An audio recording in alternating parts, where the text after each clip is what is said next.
Engineering college select करताना कोणते point इथे कन्सिडर केले पाहिजेत आणि काही पॉईंट इथे मी हायलाईट करणार आहे, ते पॉईंट तुम्ही जरूर क्रॉस चेक करा. त्याच्यानं तुम्हाला इथे समजेल का ते कॉलेज रेप्युटेड आहे किंवा क्वालिटी एज्युकेशन ते प्रोव्हाइड करतं आहे. मग आता पॉईंट इथे AICTE approval, university affiliation, DT approval, almost सगळ्या कॉलेजचे अप्रुव्हल असतात.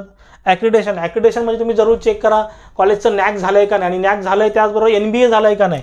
मग ज्या कॉलेजचं NBA झालेलं आहे ते कॉलेज तुम्ही क्वालिटी एज्युकेशन प्रोव्हाइड करू शकता, आता चेक करू शकता. NBA तुम्ही जरूर क्रॉस चेक करा. नंतर ranking NIRF, national institute of ranking framework, तुम्ही जरूर त्याची रँकिंग चेक करा. प्लेसमेंट रेकॉर्ड आणि फॅकल्टी क्वालिफिकेशन, कॉलेजच्या वेबसाईटला व्हिजिट करून तुम्ही हे दोन्ही गोष्टी क्रॉस चेक करू शकता. आणि प्लेसमेंट रेकॉर्डमध्ये ॲव्हरेज सॅलरी पॅकेज काय प्रोव्हाइड करते ते जरूर चेक करा. then infrastructure facility, location, fees and scholarship, exam result, industry types, R&D आणि कॅम्पस लाईफ, तुम्ही तिथे फीज अँड स्कॉलरशिप जरूर चेक करा.